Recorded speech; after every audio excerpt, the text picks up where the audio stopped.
Welcome to Terrible Takes, where we discuss, review, and rank films.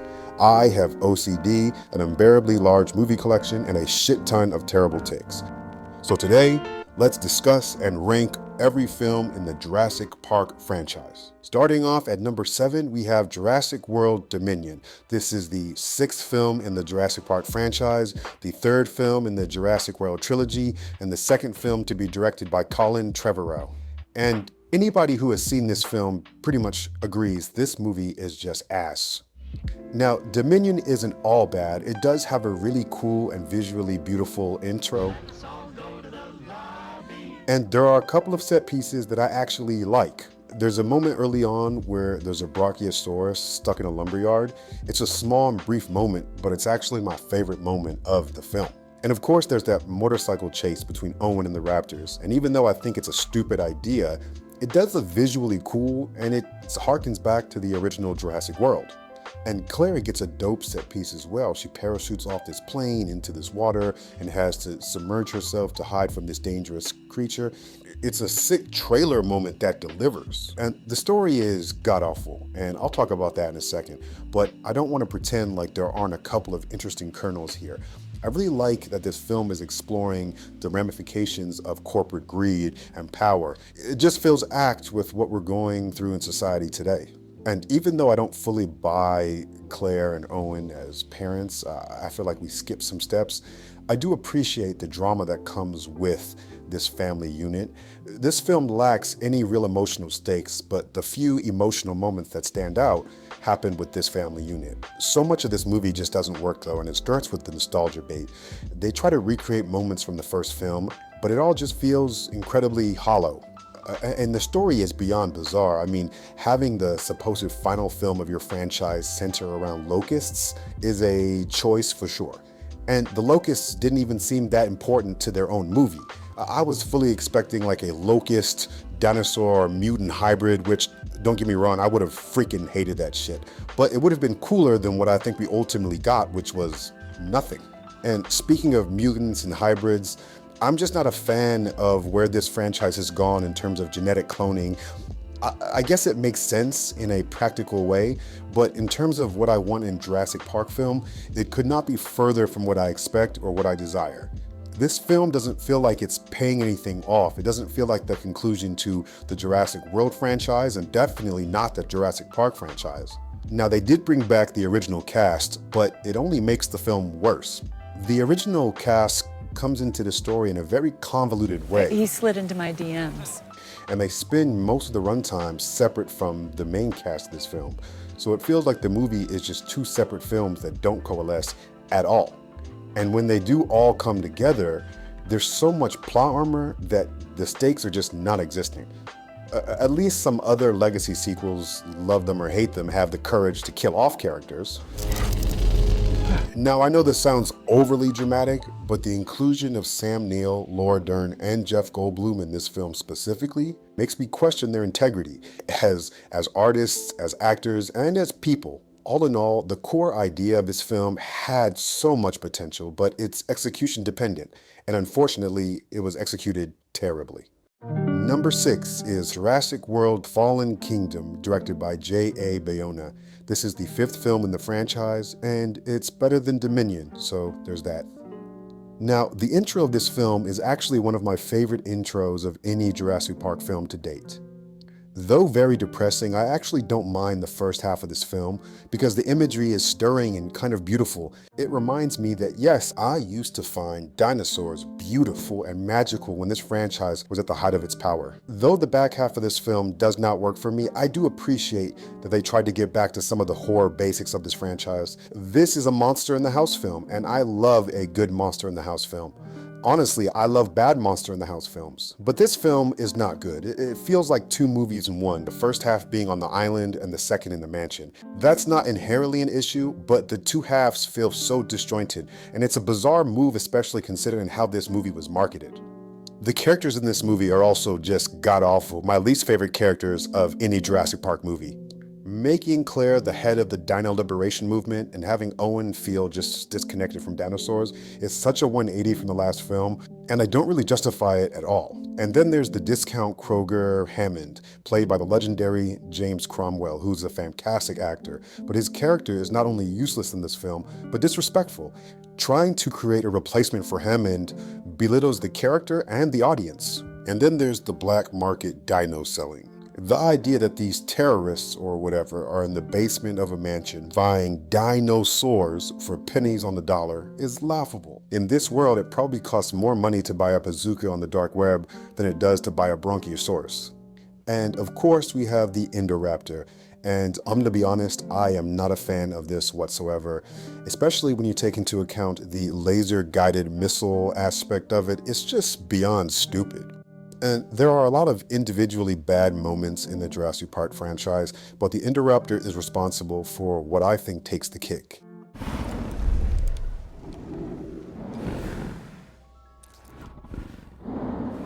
There's just no way that Steven Spielberg watched this movie and gave notes, right? But as you probably guessed, any goodwill this film had went out the window with the clone girl. Cloning is just not where I want this franchise to go. And that leads to the ending, which I feel like we don't talk about enough. This little clone girl, for whatever emotional reason, let dinosaurs out into the world, possibly causing thousands and thousands of deaths and injuries, and that's a conservative number, by the way. Not to mention property damage. I mean, it's just batshit insane. Other than a couple of interesting and beautiful moments up top, it feels like this is the film that derailed the entire franchise. Number 5, Jurassic World Rebirth. This is directed by Gareth Edwards, and this is the 7th film in the franchise. And if I'm being honest, I feel like this is the first film that is watchable. Now, this movie is visually gorgeous. Outside of a couple of wonky digital dinosaurs and that D-Rex, this might be the most beautiful Jurassic movie. And that should come as no surprise for those who've been following Gareth Edwards' career. And this movie is not ashamed of attempting to get back to basics. It has a very simple and easy to follow plot, which I actually really appreciate when compared to Fallen Kingdom and Dominion. And it at least tries to get back to the horror basics of this franchise. People trapped in claustrophobic situations with scary and dangerous dinosaurs. And this film has a lot of really entertaining sequences. It has 2 back-to-back compelling ocean sequences with the Mosasaurus. It does have that famous raft sequence, which I have a lot of issues with, but it does look really, really cool. And there's this moment at the end that involves the D-Rex, a helicopter, searchlight, and fog that honestly is really, really cool, and it might be the most imaginative moment of the entire film. There's a lot of good in this movie, and honestly, the good does outweigh the bad in my opinion. But the bad is hard to look past, especially if a film is watchable.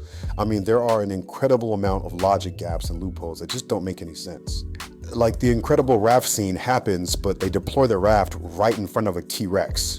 And dinosaurs only exist in certain parts of the world, and yet this loving and caring father took his family to that one place where they could be slaughtered? What? And I'm just supposed to believe that the most advanced technological lab ever created by InGen to house the most dangerous animals ever was just taken down by a fucking Snickers wrapper? You're not you when you're hungry. Snickers satisfies. It just feels like the movie can't be good and make sense at the same time. Oh, and by the way, the D-Rex has just nothing to offer here. It doesn't look good. It doesn't really play an integral part in the story, and it leads to a very anticlimactic finale. And the Baby Yoda dinosaur, I'll talk about that more later. But for me, I think the thing that really kills this film, there are 2 things. The first is the cast/characters. The movie is just overstuffed with bland, boring characters that don't really have an arc. Their stories don't really go anywhere. And it doesn't help that some of these performances are very subpar. Now, Jonathan Bailey is a standout, my favorite part of the movie by far, as Dr. Loomis. Michael? It seems like he represents us, the audience, the people that appreciate these creatures more than the franchise does. Rupert Friend and Mahershala Ali are both very, very charismatic, attractive men and great actors, but neither of them bring anything especially interesting or unique to these roles. And Scarlett Johansson, who is a phenomenal Hall of Fame actor, just had nothing to bring to this. It just feels like she's collecting 7 figures. And the second and most egregious nail in the coffin of this film is just the lack of scares. If everything had remained exactly the same, but there was more gore, more carnage, more death, this movie could have been something special, but instead it ends up as kind of a bland retread. I've long believed that this franchise needs to get back to basics. And though this movie did work for me, it also proves that basics is clearly very subjective and very, very easy to fuck up. Number 4, Jurassic World. Directed by Colin Trevorrow, this is the 4th film in the franchise, the first film in the Jurassic World series, and the first film that I like. I'm sorry. The concept is great to me, right? What happens when a defunct park, decades later, finally opens up for the masses? This is especially a dream for a kid like me who spent way too much time in the Jurassic Park Information Center at Universal Studios Orlando. I also think that this film has good characters. I'm not a fan of where Claire and Owen ultimately ended up as individuals, but in this film, they're both complex, interesting, and charismatic. This film also does a really good job of reintroducing us to dinosaurs we know and love and introducing us to new ones like the Mosasaurus, which seems to be the lasting legacy of the Jurassic World franchise. And then there's the Indominus Rex. As far as mutant hybrid dinosaurs are concerned, this shit is fire. The Indominus Rex is actually a pretty cool monster. I find it to be very compelling both visually and as a villain. Unlike the D-Rex from Rebirth, this monster is actually very present throughout the film and has a real purpose. And unlike the Indoraptor, God, I hate it so much. The Indominus Rex is not played for comical effect. It's actually scary. It's very terrifying, and you feel like it can kill you at any moment. Now, there are a couple of big glaring issues that kind of bring this film down a lot. The first is just how the film looks visually. This movie has kind of done away with the lush and gorgeous visuals of the first couple of films and gone for more of a blockbuster Marvel type of bland look. One that feels void of any real vision or beauty. Remember in the 90s when every McDonald's used to look different and they were colorful, they had playpens, you could play GameCube inside, and now they all look like modern homes but very cheap. That's kind of what this film reminds me of. I think my least favorite thing about this film is like the military subplot with the raptors. I mean, I guess it makes sense when you consider canines and stuff, but I think Ian Malcolm said it best in the first film. Yeah, but your scientists were so preoccupied with whether or not they didn't stop to think if they should. It just feels like this franchise is constantly exploring ideas that are much better on paper than they are on film. Oh, and by the way, the Jurassic World ride at Universal is great, but it will never ever beat Jurassic Park the ride. So, though there are a couple of glaring issues that are kind of hard to get past, this film delivers on the promise of the premise, which is the most important thing to me, and it introduces Jurassic Park to new generations while potentially being a springboard for what could have been an interesting series of films.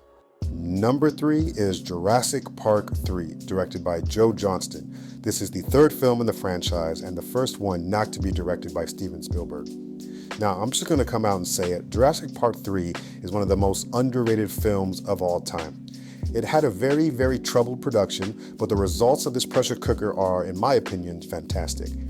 This movie has an incredible intro, which I think is indicative of Joe Johnston's direction. Joe Johnston doesn't get enough love, but he is an incredible director that comes from the school of Spielberg and Lucas and ILM. It feels like he really understands Jurassic Park. Now, this film has a litany of interesting characters. Of course, Sam Neill is back as the protagonist, Alan Grant. Laura Dern returns as Ellie Sattler in a diminished but I think interesting role. And there are a couple of mercenaries here that aren't anything special, but at least they have personality and are visually unique. Where this film really shines is the core family, played by William H. Macy, Tia Leone, and Trevor Morgan.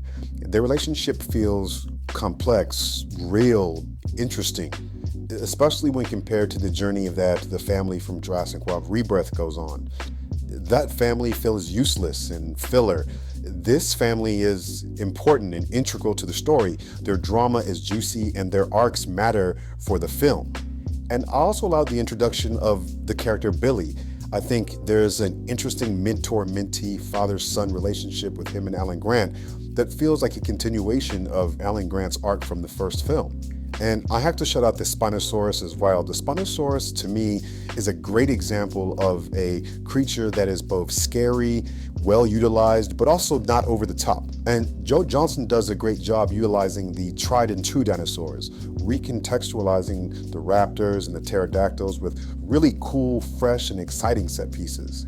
Now, people are quick to point out that this movie is far from perfect, and I would agree with that. It's not a perfect film. There's some stuff with the kid that kind of defies belief, and I'm a big fan of trying to make the dinosaurs look historically accurate with feathers and things of that nature. I don't want them to look the way they probably really looked. And of course, there's that one moment that basically has defined this movie's reputation for decades now. But if I'm being perfectly honest, I think my least favorite thing about this film is the title. I don't understand why they couldn't give it a subtitle. The rest of the movies have subtitles. Why does this one have a number? It drives me crazy. Anyway, if Jurassic World Rebirth shows us that it's easy to mess up what is essentially a basic bare bones Jurassic Park story, Jurassic Park 3 shows us how to do it right. Number 2 on my list is The Lost World Jurassic Park, another title that pisses me off. This is the second film in the franchise, the second film directed by Steven Spielberg, and if I'm being honest, this one and Jurassic Park 3 are kind of interchangeable on my list, especially since they both individually function as side stories for Ian Malcolm and Alan Grant. I love both of these films, but I give the edge to The Lost World because even though it's not as good as the first, it still has that Spielbergian touch. First and foremost, it has what I think is the hands-down best intro of any Jurassic Park movie. It scared me as a kid, and it still scares me now. This film has a great cast in my opinion. Of course, Jeff Goldblum is back as Ian Malcolm, Richard Attenborough comes back as John Hammond, you have Julianne Moore as Dr. Sarah Harding, Vince Vaughn plays a small but interesting role as Nick Van Owen, and for whatever reason, Ian Malcolm has a black daughter named Kelly, played by Vanessa Lee Chester. I don't think they explain why he has a black daughter, and I kind of like that. Making Ian Malcolm the lead backfires at times because he struggles to carry the movie. God damn it, you bastard. But he also injects a shit ton of fun into this film. Now the visuals, of course, are incredible, maintaining the same aesthetic from Jurassic Park 1. And this movie just has iconic set pieces, whether it's the boat crashing into the dock, the T-Rex rampaging through the streets of San Diego. My favorite set piece is the trailer. It's full of so much tension and fear, and it's so well directed. And what sticks with me the most about The Lost World is the way that this kind of feels like Spielberg's iteration of King Kong. A lot of Jurassic movies, for whatever reason, feel like they're split into two halves, and it usually is a bad thing, but in this film, those two halves work together so nicely, the same way it does in King Kong. And you feel like the second half has a lot to say about dinosaurs and about the implications of genetic modifications. And even though it doesn't have as much to say as King Kong does, it still evokes that same feeling. I don't know what the consensus is about the baby T-Rex, but I personally love it. Now, really quickly, I want to talk about that baby dinosaur from Jurassic World Rebirth. That dinosaur was placed in the movie to sell toys and merchandise. It didn't serve any narrative purpose whatsoever. And when you compare that to the baby dinosaur in The Lost World, you see how starkly different they are. The baby T-Rex in The Lost World is essentially the reason the entire movie exists.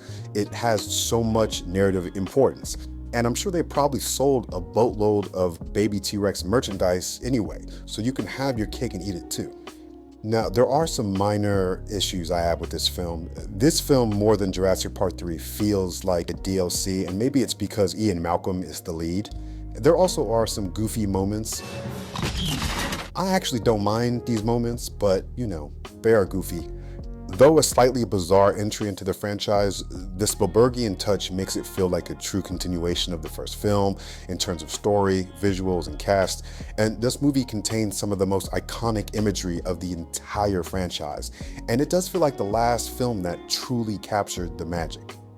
Number 1, Jurassic Park, directed by Steven Spielberg. This is the first film in the franchise. There have probably been a lot of terrible takes in this video so far, but I think we all can agree that this is the best Jurassic Park movie by a wide margin. I mean, what else can be said about this film that hasn't already been said? It's a damn near perfect film. It has a phenomenal intro, an incredible iconic cast, an impeccable story, great visuals, revolutionary special effects, undeniable set pieces, and one of the greatest musical scores ever written. I mean, it's very hard to make a film better than this. And what sticks with me, especially in the face of all of these sequels, is how he was able to make such a scary, terrifying horror film not really feel like a horror film. And make no mistake, this is a horror film. There is blood, carnage, scares. People die, anybody can die. And there's that sense of danger that these new films are just missing. This is a film that defined a generation. It is a gold standard that Hollywood is still trying to chase today, quite unsuccessfully. Let me know what you think about my terrible takes in the comments, and please feel free to share your terrible takes. Until then, life finds a way.